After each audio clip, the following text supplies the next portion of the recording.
Welcome to Volume 11 Rock Talk Podcast, brought to you by Volume 11 Music.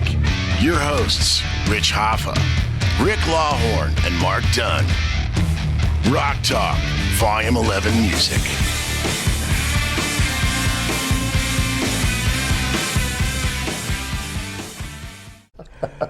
All right, having too much fun. We're having too much fun. Too much fun. Intermission comedian over here, so we're still laughing about that. our wise crowd. So welcome to Rock Talk at Volume 11 Music in Fredericksburg, Virginia. My name is Rich. Rick Lawhorn. Mark Dunn. All right, so we always talk about all these different things, and we're gonna talk about bands that we didn't care much for or didn't appreciate back in the day, but as we got older, we really started appreciating them, maybe even liking them. If you're enjoying the content, make sure to hit that subscribe button. It really helps out the channel. Send us a comment, and who wants to start it off? All right, well, I guess I'll throw my hat Wikipedia. Wikipedia. All right, so for me, I think it's an interesting episode. There's a lot of answers here we can go with. Yeah. But for me, I'm going to start with the band Genesis. Now, back in the 80s, not that I didn't like them. I thought they were fine. But I was definitely more into all the loud, crazy rock, Eddie Van Halen, Southern rock, Leonard Skinner, Molly Hatchet. That was where my heart was in the early, mid-80s. I learned how to play guitar. And Genesis, they're great, but it's like there was not much guitar. It's a lot of keyboards, And as I got a little bit older, I started going, they're really great at what they do. So I have a great appreciation for how talented they are and the fact that there's really two completely different versions of the band. You've got the version with Phil Collins, which is a little more pop-centric, if you will. And you go all the way back to the early 70s, which I didn't know much about that era of their music. And that was Peter Gabriel was actually the lead singer for the band. And they were a little bit more of a progressive kind of art rock type of a band at that point. So now that I'm... Phil Collins was in the band, though. He was the drummer. So Phil was the drummer. And then when Peter Gabriel left to go solo in 1975, they auditioned over 300 singers. I didn't know that. That's true. Seriously. Oh, wow. Over 300. And they just couldn't get the right voice. So finally they were like, well, we know Phil can sing. So all right, Phil, go ahead and try to do a few of these songs that Peter Gabriel used to sing. I think it worked out. And they're like, yeah, you're our singer. So obviously Phil Collins becomes the new lead singer of Genesis in 1975, and it worked pretty So daggone what was their first single with him? It's off of Trick of the Tail, which was in 1976. It was, I need to go back and revisit. It's a slow song. It was kind of a slower song. But it was a hit. It was, especially in England. It was very big in England. As a young kid, the first thing I ever heard was Must Be Some Kind of Misunderstanding, which would have been like 1980, I think. And Grab a Cab. And Grab a Cab, right. That was my freshman year in high school, and Grab a Cab came out. Must Be Some Misunderstanding is great. Great, pop-centric It makes you wonder if he had never stepped out in front, would he have ever had a solo? Right, I've thought that. I really have. And obviously it worked pretty good because then not only you have Genesis, but you had Phil going solo and becoming Phil Collins, the solo artist as well. And I think he did pretty good for himself. All by himself in the studio. Yeah, right. So that's my first entry in tonight's contest there. I'm going to say Genesis. Yeah. That's a good one. Go ahead, Rick. Go ahead. Okay. So I have some others I can add. Of course, growing up, I was into all the rock stuff. Yeah, hard rock, really, rock. And especially early on too. I think when I started working in the music store, I started, learning about different music and stuff, and was getting into some different stuff along with, just rock stuff. But I really. Especially in MTV era, I really disliked Michael Jackson, and I really disliked Prince.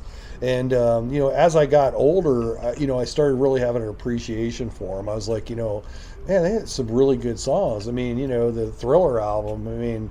It wasn't every song on the record pretty much hit. was a hit, number one hit. Pretty much so across, it's like I can honestly say I can listen to him now and appreciate them, and appreciate it. And the same thing with Prince. Not only is he just he was such a talented musician, But the songs, he just, some really good songs. I mean, just so it's, as you grow, it's the same thing. We've talked about this before, like, an album I didn't care much for back in the day, and now I re-listened to it, and I'm like, this was really good. Yeah. And then vice versa, there might have been something that, something that I really liked back then that I don't like now. So, but there's a kind of two of them for me that have a Prince they and were Michael outside of the rock and roll thing, and Right. but I can kind of enjoy what they've done. What they've done, and they've got some good stuff. Oh my. And hello to our viewer in Fredericksburg, Texas. Oh, okay, yeah. I have to watch that when I'm doing hashtags. That's right. There is a Fredericksburg, Texas. Yeah, because it always comes Fredericksburg, Yeah, Texas. right, always right. comes up first when I'm doing hashtags on Right? Facebook. I hate that. Yeah, What's up with that? Yeah, it Yeah. drives me nuts. What's up? So for me, I was thinking about who would artists be, but for me it was a couple of things. Starting with a genre, I hated country when I was a kid, Yeah. Okay. and I'm the youngest of 5 boys, so I was the last one being dragged around wherever mom and dad went, and it was, country radio and Paul Harvey. I remember Paul Harvey. So The rest of the story. Yeah, and Yes. I had to listen to Merle Haggard and Conway Twitty and hell, my dad even had Boxcar Willie. Boxcar Willie. I know that. George Jones, and as it's just generationally. Yeah. You're not into. Yeah. No, not as a young. Yeah.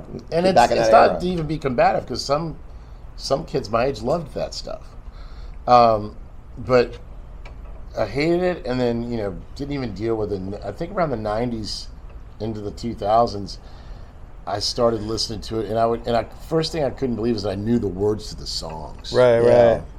And I could have sworn I would have never known. Right. You know what I mean? Yeah. Yes, And so I do. I started giving that stuff a listen. I'm going, my God, this is really good. Yeah. George Hits you Jones, differently. Waylon Jennings, Right. all that stuff. Yeah.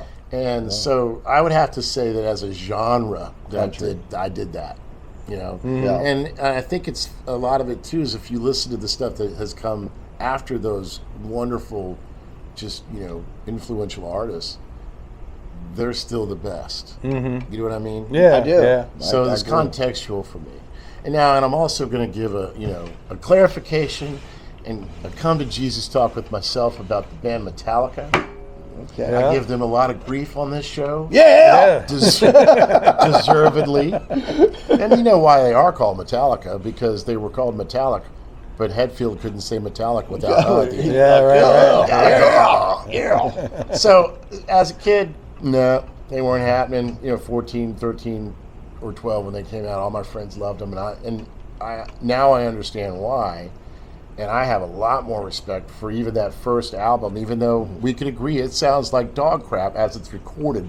But the songs on that were a whole new era. Oh yeah. Yeah. They brought a new chapter of, Yeah. of metal. And so definitely. I have mad respect for that album and Ride the Lightning and then Master of Puppets. I have those are, I didn't get it at the time because I had my nose in the air because of the way that, they weren't produced as well as the other Right. stuff I was listening to. But I will fairly say that those 3 albums are probably in that decade, probably the 3 most influential big heavy rock Metal, albums. yeah. Period. Yeah. Yeah. No, I agree And I'm with being that. objective. Yeah. So I'm still gonna bang on them a lot. But I just wanted to clarify. Yeah. 'Cause that's the way you roll. Yeah, well, Metallica for me was kind of the same thing too. I mean, I didn't buy their stuff. It was one of those things. I mean, because I was more into. So we're the 2 that didn't buy it. Well, I didn't buy it. Yeah, I didn't buy the records, and because of course I was more into Motley Crue and things like that. But but as I gotten older, I really have a serious appreciation for Metallica. Yeah, I absolutely. like their music. I often watch them on YouTube and things like that. I mean, I really enjoy them now that I'm, a little older. It's really set in, and that's one of those ones where, we've all had that, where you didn't appreciate it back then, but you really appreciate it now. But But that's another one for me I think too. those are great comments, and I pretty much agree. I like to just throw this in there. So when I first heard a lot of that stuff, it wasn't that I hated it or didn't like it. I'm not saying that, but it was such a different chapter or different brand, so to speak, of heavy metal music. Because I was listening to Iron in that style. Iron Maiden, I love Iron Maiden, still do. A lot of the Judas Priest stuff and Halford's vocals. But all that stuff was recorded way better. That's where I'm going with this. Yeah. I said the production on the Iron Maiden, like Killers, for example, or Power Slave, the Judas Priest albums like Screaming for Vengeance, they were like top tier. Like if you're going to go into the world of heavy metal, this is what you're up against. And when I heard Metallica, it wasn't that I didn't think they were good or anything like that, but the sound quality was definitely not there. Sorry, but it just wasn't. And that was my problem. And and Hetfield's great at what he does, but he's not Halford at his highest vocal range, or Bruce Dickinson on those. Sorry, but it's just telling it like it is, sports fans, in the words of Howard Cosell. And another interesting thing about them too, and this is not a slight; it's an observation. They're not virtuoso players, right? And I'm not being mean. You're telling like it is. And it's like if you could. There's a couple of bands like that are amazing bands that have done epic stuff that are not virtuoso players. Yeah, you too. Yeah. So it's when you think about that, the impact that they've had as a unit without in that era, which was guitar playing, drumming, and bass playing were Olympic competitive sports, back then. And in that era, their effect is huge. Oh yeah. Have you watched the documentary when they were trying out bass players? Maybe. Because Les Claypool was going to watch it. It's pretty interesting. I think that they I think they really went about it the right way, because is not only they got to get somebody that can play, but you got to fit in. You got to fit into the band, and you got to fit in personality wise. And I think that's a lot of things always He's an awesome bass player. No question about it. But, no question. But hilarious that he auditions for them now. What's that? I mean, you're talking about Claypool. He's a virtuoso. Well, I know. Absolutely. I know. But but that's the same thing. It's any of those. It's like when Steve Vai played with Glenn Hughes. They were doing Highway Star, and he goes, you want me to play with you, and we're gonna do Highway Star? And he goes, I'm Steve Vai. I'm kind of, it's gonna do that. He's like, no, I want you to do that stuff. And of course, their rendition of doing Highway Star was unbelievable. But I think it works. You know what I mean? But hypothetically, let's say we had a Metallica album that had Les Claypool on bass. Yeah. What would that be like? I mean, we know he's a great bass player. There's no question about that. But as a band, would it still be Metallica-esque, or would it be a bit avant-garde? Because let's face it, you hear Primus, there's some strange but cool stuff going on. But that's progressive, right? And Metallica's not a progressive band, right. So I think that what I would tell you that Les Claypool would play the proper parts as they need to be played, without all the crazy Les Claypool stuff. Not that he wouldn't throw it in there, yeah. But his influence would be more in the arrangements, I think. Okay, he would have played for the song as opposed to, I'm going to take out left field and do some really crazy stuff that could have been on a Primus song. Right, less about the shred. Yeah. Play still, how they were going to sound as a band, but maybe that Primus influence, because I mean, Metallica wrote epic songs.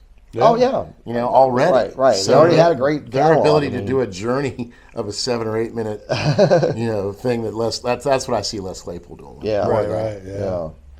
Yeah. So any other? I'll throw one other example. It's kind of an obscure one, but y'all might know a little bit. So. Remember our good friend Kenny Ames? Yeah. So we were, great bass players down in Nashville now. So Kenny and me back in this feels like an old timer here. 40 years ago, 40th anniversary. Back in the day. Grandpa Rick walked here. uphill both ways. We went to Potomac Mills Mall, which we still have. It's up in the Dale City area, Potomac Mills. It just opened. This is about September of '85. Brand new grand opening. So we go up there. There's record stores. They used to have this thing called record stores. You kids out there sold records. So we go in there and they have it's brand new store. It was Kent Mill Records in Potomac Mills Mall, and huge store, great stuff. And they had a big cutout section, $1.99 albums. Remember that? You get an album cheap. So Kenny's going, hey man, they got Gentle Giant albums, $1.99. And the first thing I look at, I was like, who the hell's Gentle Giant? I've never heard of this band. He goes, you haven't heard of Gentle Giant? And he went to school me that they were like part of that really great progressive rock movement of the early 70s out of England. And very complex musicians. A lot of them have classical backgrounds. The drummer can play all these crazy odd time signatures. I had no idea. And that's why we've never heard of them. Yeah, right, exactly. So he bought the albums. So here's where I'll go with the story. So he bought the albums, and I bought I bought Yngwie's Marching Out had just come out. So I got that by Yngwie Malmsteen. Yngwie J. Malmsteen, by the way. And so we go back to his place, we're hanging out, and we're listening to Gentle Giant. I go, Kenny, this is the craziest, weirdest, wackiest stuff I've ever heard, And it was so over my head, I just didn't know what I was listening to be quite honest about it. But we put on Yngwie, and I'm going, yeah, Yngwie, and harmonic minor scales. You hear the downbeat. Sweep arpeggios everywhere, So I was so happy that I got the Yngwie album, and I was like, I'm so glad I didn't buy those Gentle Giant albums. Well, anyway, long story short, fast forward 25 years, and I start getting more and more interested in progressive rock, especially the roots of it. And everybody kept telling you got to listen to Gentle Giant. So I went out and got the album Octopus from 1972 originally, and it's brilliant. And I'm going, I didn't get this stuff as a 17-year-old or an 18-year-old, but now that I'm at the time in my 40s, this is just brilliant stuff. And now I am a huge fan. The band is no more. They probably doomed themselves with the name. Gentle Giant. Yeah, you think so? Just not. They could have just gone with Giant. That got used successfully. It did. Yeah, Giant worked right. It did. So, you come across with some. If you're into rock, I'm not wanting to see the word gentle on my album. Yeah, misleading. Yeah. and the album art was really weird. They had one cool album that had the Roger Dean art, like Yes would have had, but the rest of them were these really abstract, strange album covers, and so. But now I do appreciate their music, and they're all fine musicians. So if you haven't heard them, check out Gentle Giant. You can find their whole. I think they had 8 or 9 albums before they broke up in 1980. That's pretty prolific. Yeah, for a decade. Yeah, every year they kept cranking out the albums. Did they ever tour? They did. A true story. They got booed off the stage opening for Black Sabbath in 1972 when they put out Octopus. So they opened up some shows for Sabbath, who obviously is a very heavy band, of course. It's very spinal. It is very Spinal Tap-ish, Yes, I have my.